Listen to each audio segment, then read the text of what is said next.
स्वाभिमानी शेतकरी संघटनेचे संस्थापक राजू शेट्टी यांनी घेतली कृषी मंत्री दत्तामामा भरणे यांची भेट. अतिवृष्टी बाधित शेतकऱ्यांना भरपाई देण्याची केली मागणी. राज्याचे कृषी मंत्री दत्तामामा भरणे यांची स्वाभिमानी शेतकरी संघटनेचे संस्थापक माजी खासदार राजू शेट्टी यांनी गुरुवारी सकाळी 11:30 वाजण्याच्या सुमारास भेट घेऊन राज्यामध्ये पूरस्थिती व अतिवृष्टीने बाधित झालेल्या शेतकऱ्यांना तातडीने नुकसान भरपाई तातडीने देण्याची मागणी केली. महापूर व अतिवृष्टीने शेतकऱ्यांचे अतोनात नुकसान झाले आहे. अनेक भागामध्ये जमिनी खरडून गेल्या असून पिकांचे सर्वाधिक नुकसान झाले आहे. राज्यातील अनेक भागामध्ये एका दिवसात जवळपास 300 मिलीमीटर इतक्या विक्रमी पावसाची नोंद झाली आहे. मराठवाडा, विदर्भ व पश्चिम महाराष्ट्रातील 19 जिल्ह्यांना अतिवृष्टीचा फटका बसला आहे.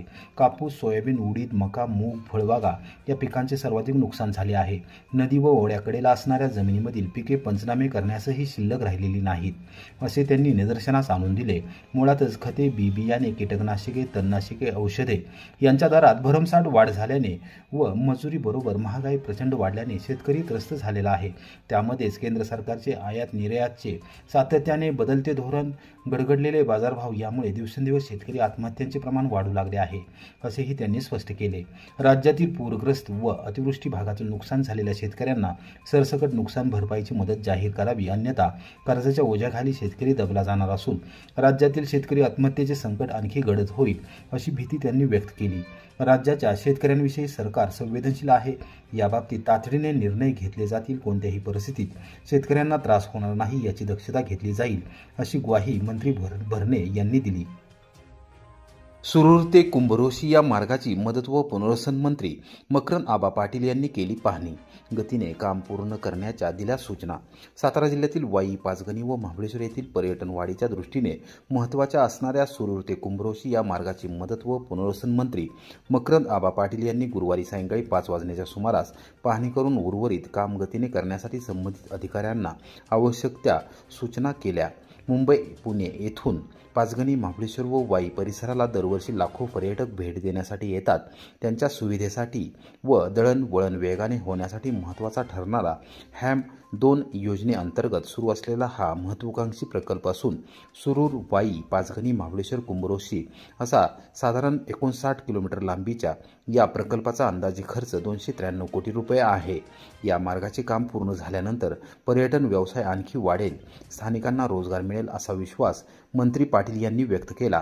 या प्रसंगी कार्यकारी अभियंता नायकवडी यांच्यासह प्रशासकीय अधिकारी, खातेप्रमुख व वाई विधानसभा मतदारसंघातील मान्यवर यावेळी उपस्थित होते. कराड शहराला गार्डन सिटी म्हणून मिळणार नवीन ओळख. आमदार डॉक्टर अतुलबाबा भोसले यांच्या प्रयत्नांना यश. राज्य सरकारने दिला 10 कोटींचा बंपर निधी. महाराष्ट्राच्या निर्मितीचे शिल्पकार स्वर्गीय यशवंतराव चव्हाण यांची कर्मभूमी म्हणून ओळखले जात असलेल्या कराड शहरासाठी आता नवीन विकासाचे प्रवेशद्वार खुले झाले आहे. भाजपचे जिल्हाध्यक्ष आमदार डॉक्टर अतुलबाबा भोसले यांच्या प्रयत्नाने राज्य सरकारने 10 कोटी रुपयांचा बंपर निधी मंजूर केला आहे. या माध्यमातून कराड शहराला आता गार्डन सिटी म्हणून नवीन ओळख मिळणार आहे. आमदार डॉक्टर अतुलबाबा भोसले यांनी गुरुवारी दुपारी 3 वाजता आपल्या सोशल मीडिया अकाउंटवर याबाबत माहिती दिली आहे. कराड दक्षिण विधानसभा मतदारसंघाची राजधानी असलेल्या कराड शहराच्या सर्वांगीण विकासासाठी प्रयत्नशील असलेल्या या नेतृत्वाने शहराच्या सर्वांगीण विकासाच्या दृष्टिकोनातून नवीन प्रकल्पाचे परिपूर्ण प्रस्ताव राज्य सरकारकडे सादर केले होते. मुख्यमंत्री देवेंद्र फडणवीस यांच्याशी संवाद साधून त्यांनी कराड शहराच्या विकासासाठी निधी उपलब्ध करून देण्याची आग्रही मागणी केली होती. त्यानुसार आता राज्य सरकारने 10 कोटी रुपयांचा बंपर निधी मंजूर केला आहे. संपूर्ण राज्यात आदर्शवत नगरपालिका म्हणून ओळखल्या जात असलेल्या कराड नगरपालिकेच्या इमारत सुशोभीकरण, विस्तारीकरण आणि नूतनीकरणासाठी 3.5 कोटी रुपये मंजूर करण्यात आले आहेत. कराड शहराचा कारभार करणाऱ्या नगरपालिकेची इमारत आता नव्या स्वरूपात दिसणार असून ती राज्यात ओळखली जाणार आहे. नव्याने आधुनिक फर्निचर देखील केले जाणार आहे. शहरात मंगळवार पेठ, शनिवार पेठ आणि आरक्षण क्रमांक 17 या 3 ठिकाणी नव्याने उद्यान उभारण्यात येणार असून त्यासाठी 2,25,00,000 रुपये मंजूर करण्यात आले आहेत. नगरपालिकेच्या मालकीची हिंदू स्मशानभूमी विकसित करण्यासाठी 1.25 कोटी रुपयांचा निधी देण्यात आला आहे. बुधवार पेठेत डॉक्टर बाबासाहेब आंबेडकर सभागृह आणि व्यापारी संकुल उभारण्यासाठी 1 कोटी रुपये, रविवार पेठेत कुंभार समाजाच्या सामाजिक सभागृहासाठी 50 लाख रुपये, नगरपालिकेच्या आरक्षण क्रमांक 16 या ठिकाणी खेळाचे मैदान विकसित करण्यासाठी 50 लाख रुपये यासह बुधवार पेठेत अभ्यासिका बांधण्यासाठी 1 कोटी रुपयांचा निधी मंजूर करण्यात आला आहे, असे आमदार डॉक्टर भोसले यांनी नमूद केले आहे. कराडमधील विविध विकास कामांसाठी नगरविकास खात्याकडून एकूण 10 कोटी रुपये मंजूर झाले आहेत. शहराच्या सर्वांगीण विकासासाठी भरघोस निधी उपलब्ध करून दिल्याबद्दल भाजप महायुती सरकारचे आमदार डॉक्टर अतुलभाऊ भोसले यांनी आभार मानले आहेत. सरकारने 10 कोटी रुपयांचा बंपर निधी उपलब्ध करून दिला असून कराडच्या सर्वांगीण प्रगतीच्या दृष्टिकोनातून सदरची कामे मोलाची भूमिका पार पाडणार आहेत असा विश्वास त्यांनी व्यक्त केला. राज्यभरातील चर्चेचे धनी ठरलेले बेपत्ता शिक्षक दाम्पत्य अखेर सातारा जिल्ह्यातील गोंदवले बुद्रुक या ठिकाणी सापडले. कोकणात रत्नागिरी जिल्ह्यातील गुहागर येथे शिक्षक म्हणून कार्यरत असलेले ज्ञानेश्वर काळूराम चव्हाण हे आपल्या पत्नी व 2 मुलांसह गणपतीसाठी मूळ गावी हिंगोलीला जात असताना अचानक बेपत्ता झाल्याची घटना मंगळवारी घडली होती. या घटनेमुळे संपूर्ण परिसरात चिंता व संभ्रमाचे वातावरण निर्माण झाले होते. मात्र ते गुरुवारी दुपारी 2:30 वाजण्याच्या सुमारास मान तालुक्यातील गोंदवले येथील सद्गुरू परब्रह्म गोंदवलेकर महाराज देवस्थान येथे आढळून आले आहेत.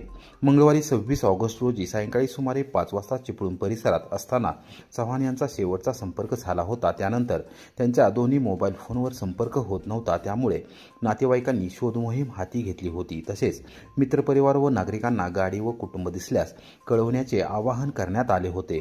मात्र दिलासादायक माहिती अशी की चव्हाण कुटुंब हे सुरक्षित आणि सुखरूप सापडले आहे. मान तालुक्यातील गोंदवले बुद्रुक येथील सद्गुरू परब्रह्म ब्रह्मचैतन्य महाराज गोंदवलेकर समाधी मंदिर परिसरातील चैतन्य भक्त निवासामध्ये ते वास्तव्यासाठी थांबले होते. मोबाईल हँडसेट भिजल्यामुळे संपर्क तुटल्याने गैरसमज निर्माण झाला होता. या घटनेमुळे निर्माण झालेली चिंता आता दूर झाली असून त्यांच्या कुटुंबातील सदस्यांना आणि नातेवाईकांना दिलासा मिळाला आहे. चव्हाण कुटुंब सुखरूप असल्याचे समजताच नातेवाईक व परिचितांनीही समाधान व्यक्त केले आहे.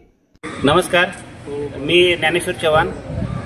गणपती उत्सवाच्या सुट्ट्या पडल्यामुळं आणि काल आम्ही रत्नागिरीहून गावाकडे जात असताना अचानक या कुंभारली घाटाच्या त्या ठिकाणी पावसामध्ये आमचे मोबाईल भिजला आणि भिजल्या कारणामुळं निघालो त्यावेळेला बघतो तर मोबाईल स्विच ऑफ झालेला. दोन्ही मोबाईल काही ओपन झाले नाही आणि दरम्यानच्या काळात आता काय करावं काय नाही काय समजत नव्हतं.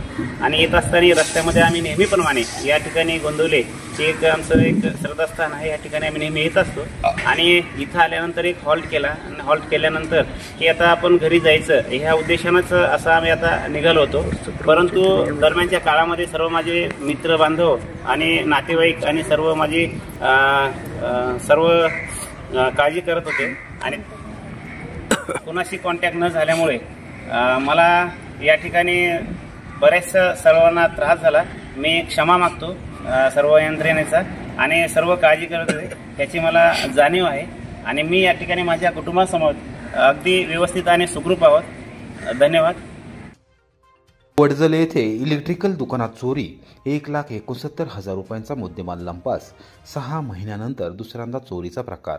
मान तालुक्यातील वडजल येथील कारंडेवाडी फाट्याजवळील विशाल इलेक्ट्रिकल मोटार रिवायडिंग या दुकानामध्ये 2 अनोळखी चोरट्यांनी चोरी करून सुमारे 1,69,600 रुपयांचा मुद्देमाल लंपास केला आहे. चोरीची ही घटना दिनांक 27 ऑगस्ट 2025 रोजी मध्यरात्रीच्या दरम्यान घडली आहे. मसवड पोलीस ठाण्यात गुन्हा दाखल करण्यात आला आहे.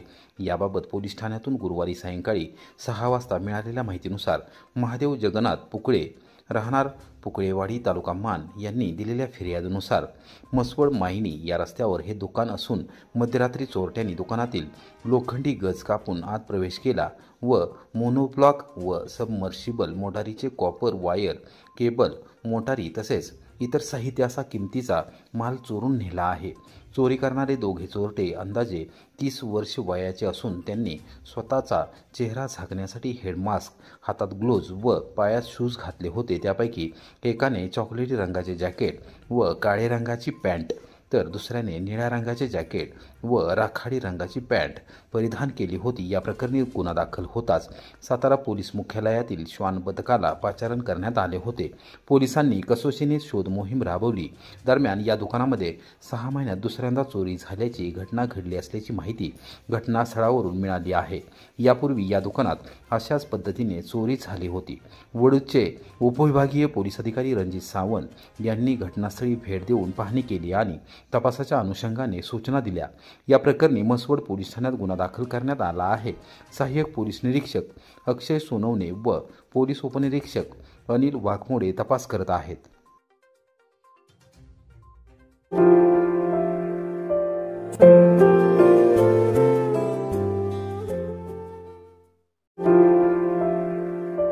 आहे.